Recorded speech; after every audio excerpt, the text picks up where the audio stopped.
So let's talk technology. Since we're talking about the streamers and we're talking about, how where we're going to put our films, what do we need to think about in the beginning when we're trying to choose our cameras or, trying to figure out what our workflow is? Like, what do we need to be looking for, especially with all these different places that the film could go? Well, something I can talk about. Yes. So I have a past history. I could talk about that stuff, but you don't want to hear from me about it. So the funny thing to me is that so often people are like, well, we want to shoot on this camera. And it's like, because someone's already shot on that before, or they have a deal with getting one for free access or, a special rate or something. And to me, it's a totally backwards way of thinking. I mean, first off, you have, what are my deliverables?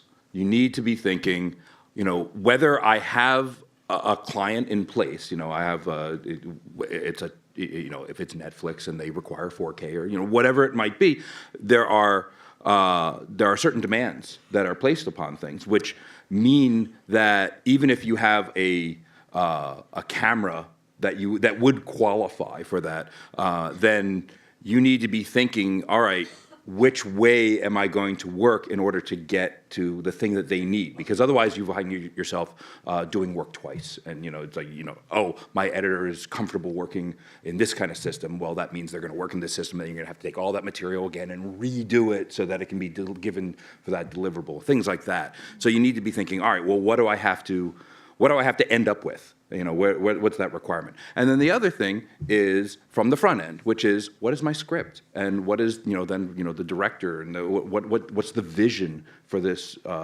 production? Because they're not all cookie cutter. They're not all the same. Yes, you can shoot a movie with this given camera and make it work for that production. But it might not be the best fit, and you might be sort of tying your hands behind your back a little bit because, like we have some cameras that are very good in low light situations. And so you might have a nighttime exterior heavy movie where, all right, well, I don't have to put tons and tons of huge lighting budget and schedule for that. If I have a camera that's going to be more sensitive in low light situations, then I'll be able to spend more time on the actual making of the movie as opposed to the physical kind of production and cost that involves. Or it might be a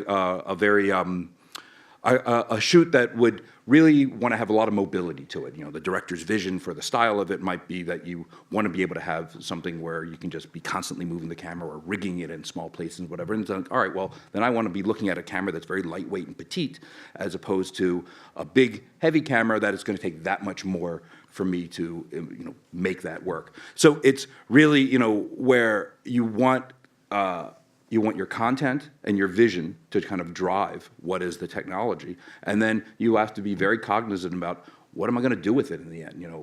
Even if you don't have a client lined up, it's like, well, I know kind of where my market is for where I'm trying to make this go, or I want this project to be evergreen. I want to be able to resell this as content in 5 years from now. So even if my deliverable requirement right now is HD, it's like, well, I should really be protecting myself for 4K. Or HDR is going to be very, very big. 3D was one of those things that kind of came and went, and a lot of people are like, who cares, 3D? But HDR is something where anyone can look at the screen and instantly see what it gives them. You can just absolutely see this rich color and this high range of contrast and such. And so I might want to plan for having a camera package that is going to be appropriate for shooting that kind of content, as well as plan in my post to do an HDR pass, meaning when I do all my color timing and the finish out,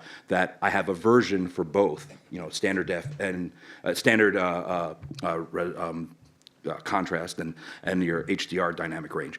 And in so doing, now you have a much more sellable product, even if you're not going to be needing that right now. The guy on the other end is going to really be, you're going to get more money out of it that way, or just have a longer life for your project.